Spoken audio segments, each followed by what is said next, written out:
Good morning all. Today we are going to start our next chapter, that is surface chemistry. Surface chemistry is a branch of chemistry which deal with the study of the phenomena occurring at the surface.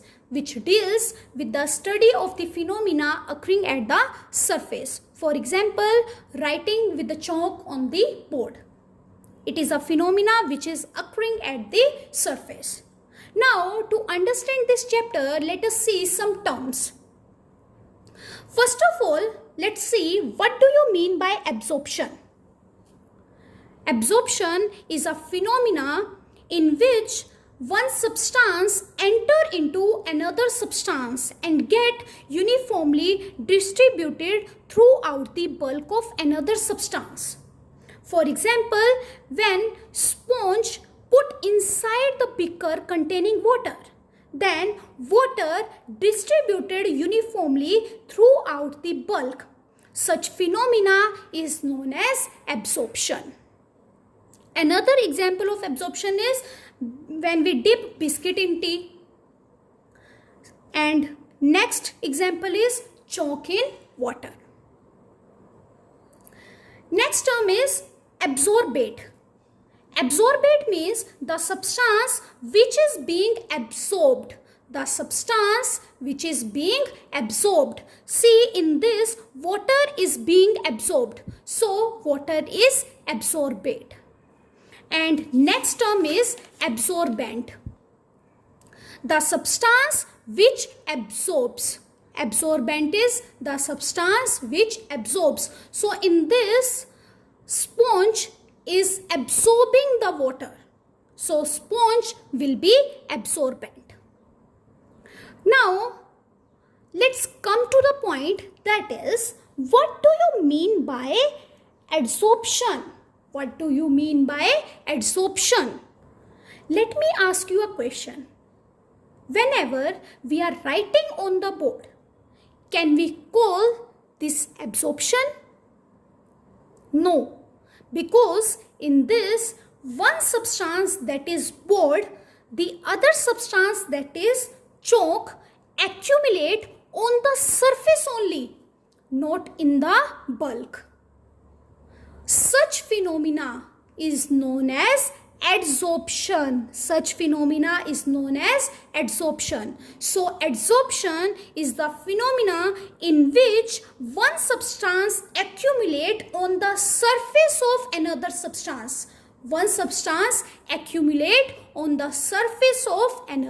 substance. For example, silica gel. Maybe you all have seen in the box of new pair of shoes, small pouches of silica gel. What is the role of silica gel? It absorbs moisture present in the box on its surface.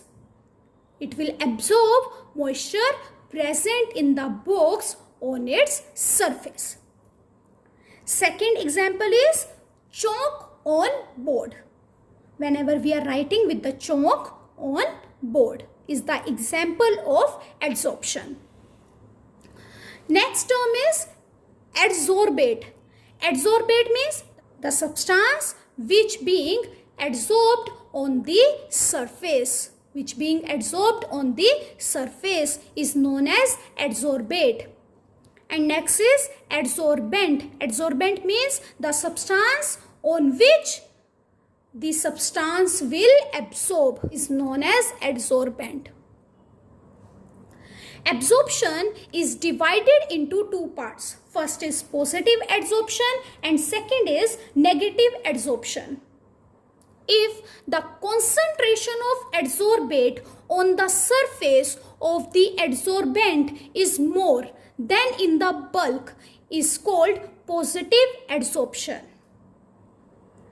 If the concentration of adsorbate is more in the bulk than on the surface of the adsorbent, then it is known as negative adsorption.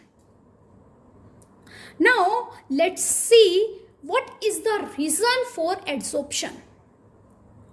For this, consider a molecule present in the bulk of the liquid.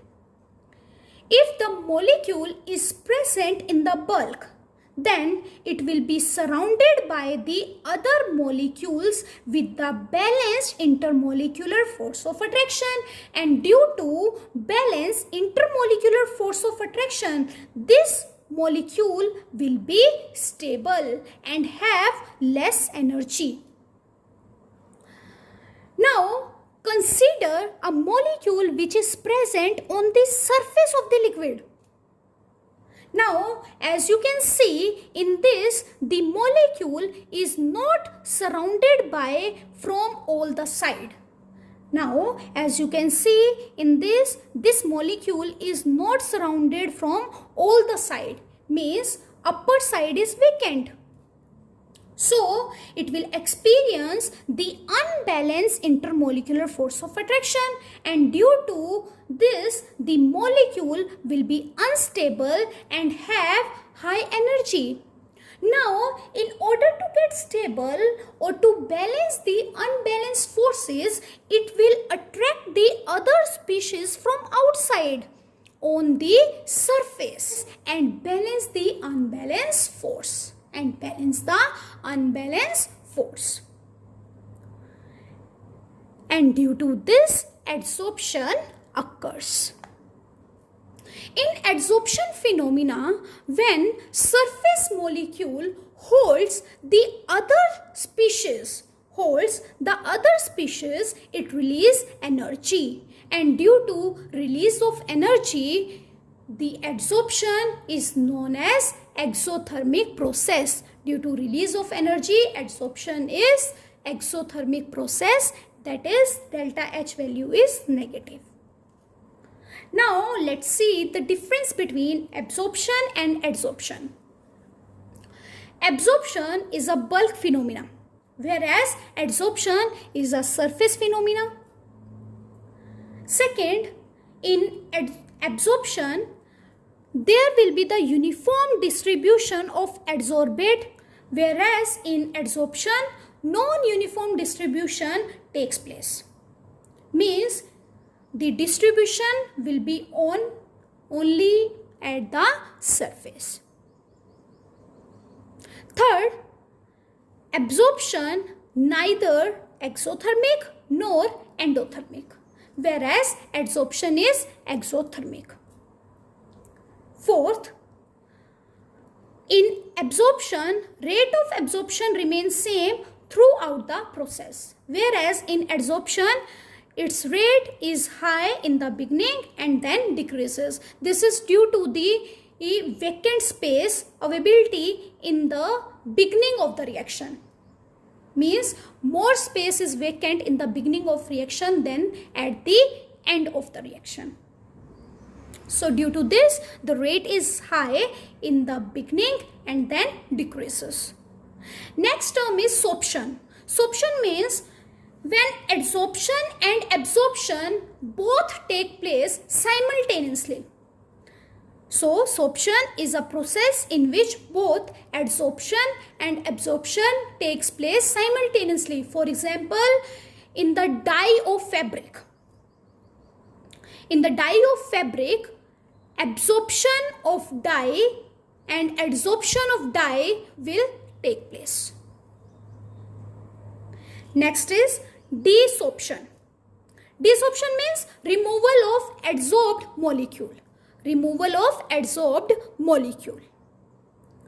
Now let's see the types of adsorption. Adsorption is of two types. First is physisorption and second is chemisorption. Physisorption is also known as physical adsorption and chemisorption is also known as chemical adsorption. Now let's understand physisorption and chemisorption.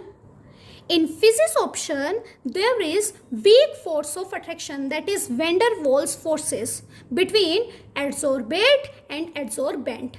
Whereas in chemisorption, there is strong force of attraction between adsorbate and adsorbent, and Due to this, the formation of covalent bond takes place between them.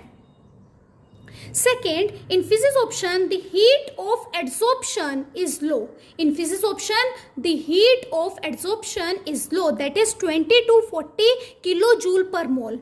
Whereas in chemisorption, the heat of adsorption is high, that is 40 to 400 kilojoule per mole. Physisorption is reversible, whereas chemisorption is irreversible. Physisorption involves the formation of multi-layer of absorbed particle.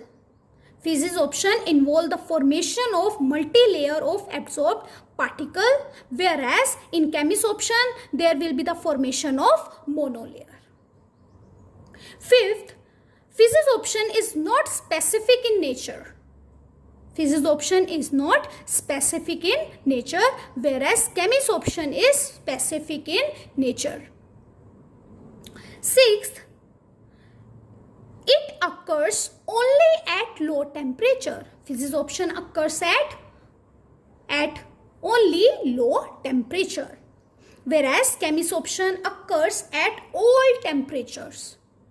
Seventh, example of physisorption is absorption of gases on charcoal. And chemisorption example is oxygen react with silver, gold or hydrogen on nickel. Now let's see factors affecting adsorption. First factor is nature and surface area of adsorbent. As you all know, if surface area will increase, the rate of adsorption will also increase. With the increase in surface area, rate of adsorption will also increase. For example, finely divided substances are good adsorbent as they provide larger surface area. Next is nature of adsorbate. Most of the adsorbate are gases. Now, if we want to adsorb gases on the surface, then we need to apply the pressure. So we can say easily liquefiable gases are adsorbed to greater extent. Easily liquefiable gases are adsorbed to greater extent. Easily liquefiable gases means having high tendency to become liquid. Like whenever we will apply the pressure, the gas will convert into liquid, and easily liquefiable gases will convert easily into liquid, which in turn should have greater intermolecular force of attraction. Higher the critical temperature, more easily gas can be liquefied. Higher the critical temperature, more easily gas can be liquefied. Now, what is critical temperature? For a liquefaction of a gases, certain minimum temperature is required. Above this temperature, gas cannot be liquefied. This is called critical temperature. Fourth is temperature. Now, as you know, we are applying pressure here on the gas to get absorbed on the surface. If we will increase the temperature, then these gases will not adsorb on the surface. With the increase in temperature, adsorption will decrease. Adsorption is an exothermic process, so according to Le-Chatelier principle, it is favored at low temperature. Fifth is pressure. If we will increase the pressure, adsorption will increase. Next topic is Freundlich adsorption isotherm. Isotherm means at constant temperature. Freundlich adsorption isotherm. According to Freundlich, the extent of adsorption of a gas, the extent of adsorption of a gas per unit mass of adsorbent is depend upon the pressure of the gas, where X is the amount of adsorbate adsorbed. where X is the amount of adsorbate, or you can say gas, adsorb. And M is the mass of adsorbent. M is the mass of adsorbent.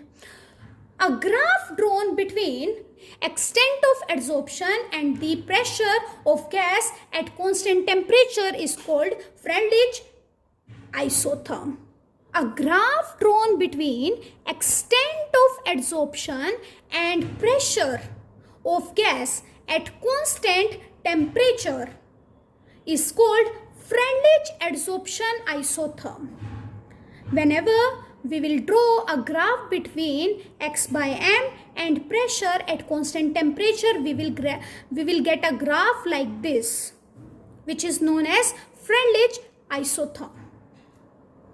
Initially, as we will increase the pressure, X by M will also increase. This is due to the presence of more surface area. And slowly vacant surface will become less, means more occupied. So X by M will become less. X by M value will become less and finally become constant. So at low pressure we can say X by M is directly proportional to pressure. Means X by M is dependent on pressure. So we can write X by M is directly proportional to P raised to the power 1. And at high temperature, X by M is not dependent on the pressure. So we can write X by M is directly proportional to P raised to the power 0. And at intermediate, X by M is directly proportional to P raised to the power 1 by N. Now, at low pressure, X by M is directly proportional to P. If we will remove the sign of proportionality, what will come? That is K. So, X by M is equals to K into P. So, if we will compare this equation with Y is equals to mx, then it will give us a straight line graph. A straight line graph. And at high pressure, X by M is directly proportional to P raised to the power 0. Means it is independent on pressure. If we will remove the sign of proportionality, again constant will come. So X by M is equals to K P raised to the power 0, and anything raised to the power 0 is 1. So X by M is equals to K. It means which is constant. So it will give a graph that becomes parallel to X axis. And at intermediate, X by M is directly proportional to P raised to the power 1 by N, where 1 by N vary from 0 to 1. And N is integer whose value is 1 to infinity. Now, if we will remove the sign of proportionality, then a constant will come. That is, X upon M is equals to K P raised to the power 1 upon N. Now take log both sides.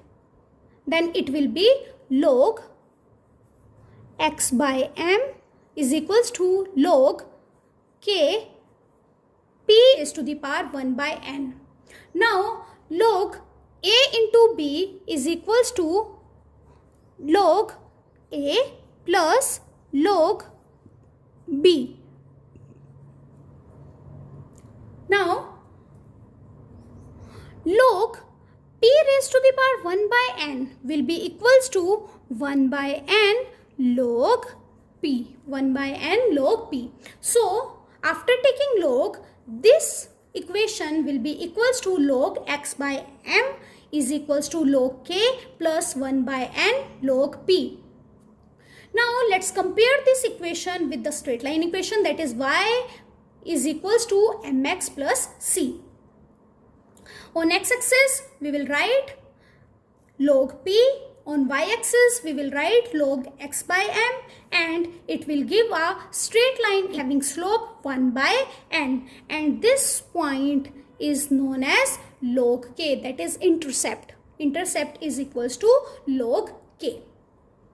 Now, let's see our next topic, that is catalysis or catalyst. Catalyst is a substance which can change the speed of chemical reaction without itself undergoing any change. For example, 2KClO3 heated at temperature to 653 to 873 Kelvin, then it will give 2KCl plus 3O2. Now, if the same reaction is carried out in the presence of manganese dioxide, then it will give us the same product but at temperature 473 to 663 Kelvin.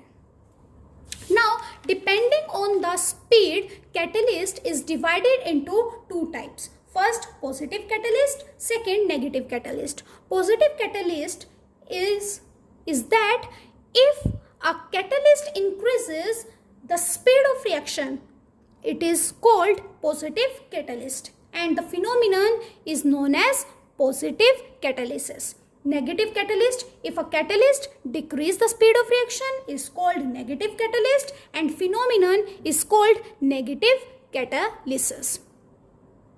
Depending on the phase, the catalyst is divided into two types. First is homogeneous catalyst, second is heterogeneous catalyst. Homogeneous catalyst means a catalyst which exists in the same phase as the reactant. A catalyst which exists in the same phase as reactant is called homogeneous catalysis. And heterogeneous catalysis, a catalyst which does not exist in the same phase as reactant, is called heterogeneous catalyst. Example of homogeneous catalysts. For example, when SO2 react with O2 in the presence of NO, it gives SO3. So as you can see in this, all substances are present in the gaseous phase. So it is a homogeneous catalyst. Second, when 2CO react with O2 in the presence of NO, it gives 2CO2. Now again, the reactant and the catalyst are present in the same phase. And third example is in the decomposition of ozone in the presence of NO or Cl atom. Again, the reactant and the catalyst are present in the same phase here. Next is decomposition of H2O2 in the presence of iodide ion is the example of homogeneous catalyst. Hydrolysis of ester in the presence of acid is also the example of homogeneous catalyst. Now let's see the mechanism of heterogeneous catalyst. Why mechanism? Because in this reactant and catalyst are present in the different phase. So the step 1, diffusion of molecules to surface will take place. This is the reactant which is present in the gaseous form, and this is the catalyst which is in the solid form. So in this, in first step, diffusion of molecule will take place on the surface of catalyst. In second step, absorption of molecule will take place on the surface of catalyst. In third, formation of product, and in fourth step, desorption of product will take place, and in fifth step, diffusion again will take place, means product molecule diffuses away. Let's see in this example in which 2SO2 react with O2 in the presence of vanadium pentaoxide, it gives 2SO3. In this, the reactant are present in the gaseous phase, whereas catalyst is present in the solid phase.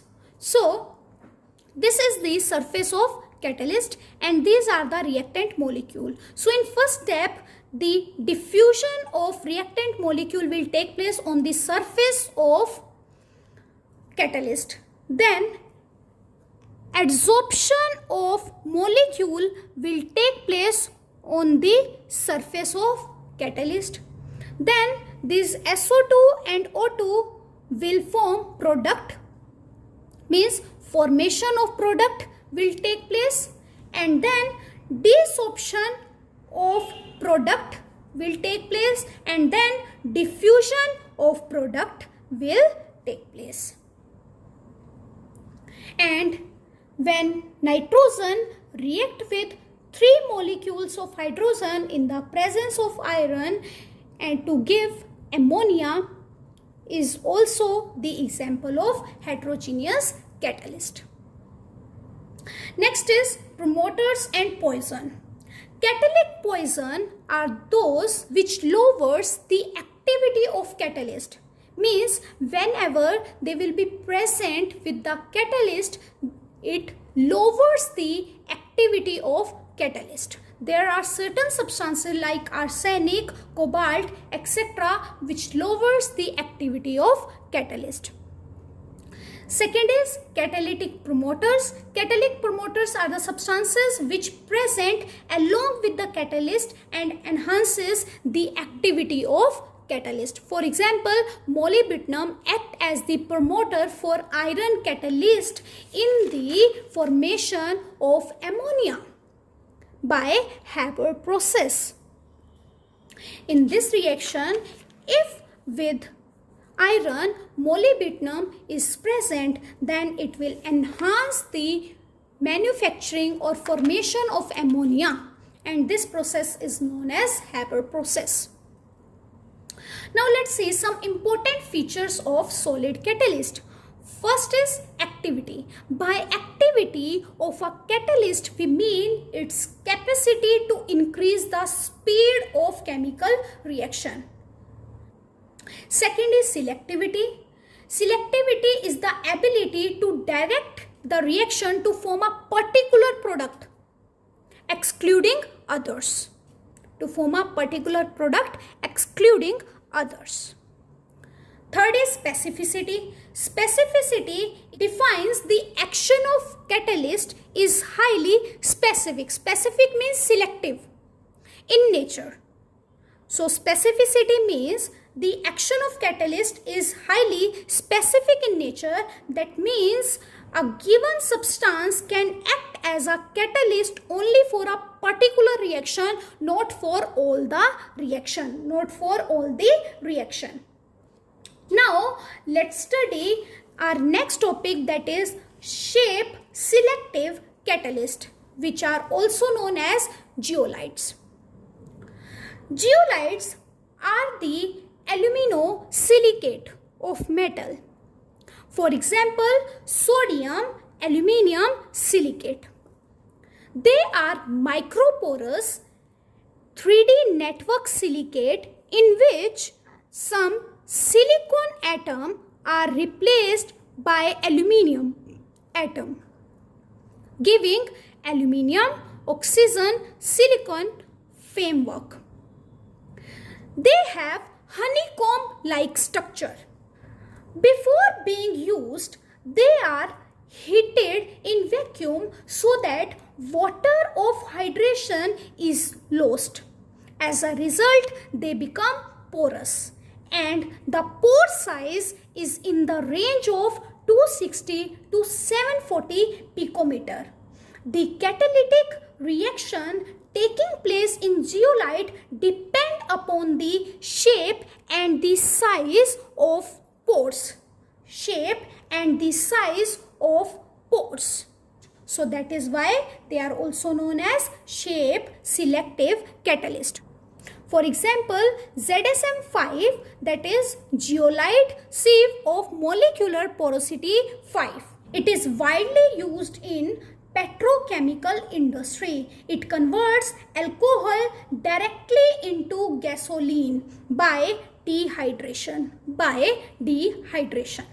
Now let's see our next topic, that is enzymes as catalyst. Enzymes are the biological catalyst and it enhances the rate of biochemical reaction. Biochemical reaction are the reactions which occur in human body.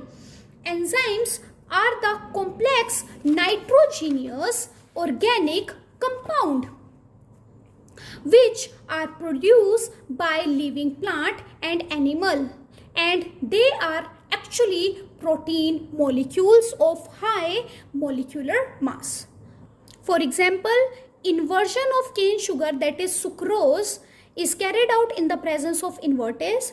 Conversion of glucose to ethyl alcohol is carried out in the presence of zymase. Decomposition of urea to ammonia plus CO2 is carried out by urease, and conversion of milk to curd is carried out by lactobacillus. Now let's see the characteristics of enzyme. First characteristic is efficiency. They are highly efficient catalyst. Enzymes are highly efficient catalyst. They increase the rate by 10 raised to the power 8 to 10 raised to the power 20 times. Second is specificity. Each enzyme can catalyze only one chemical reaction. Third, small quantity. Only small quantity of enzyme can be highly efficient. Fourth, optimum temperature and pH. Enzyme catalyzed reaction have maximum rate at human body temperature 37 degrees C and pH at 7.4. Next is enzyme activators, which is also known as coenzyme. The activity of certain enzymes is increased in the presence of certain substances, which is known as coenzyme. Next is enzyme inhibitors. The activity of certain enzyme is slowed down in the presence of certain substances, and such substances are called inhibitors. Now let's see mechanism of enzyme catalysis. The most accepted mechanism of enzyme catalyzed reaction is known as lock and key mechanism. As we know, enzymes are highly specific in nature and action, and it is due to the presence of active sites on their surface. These cavities are of characteristic shape and possess active group such as NH2, COH, SH, OH, etc. The molecule of the reactant, that is substrate, which have complementary shape that fit into these cavities just like a key into lock. For example, this is substrate and this is enzyme. This substrate will fit into this enzyme cavity and form enzyme substrate complex, and after the formation of enzyme substrate complex, it will give us product. For example, this is substrate and this is enzyme. This substrate will fit into the cavity of enzyme and form enzyme substrate complex, and after the formation of enzyme substrate complex, it will give us product and plus enzyme. So I hope you have understood today's topic. That's all for today. Have a nice day ahead.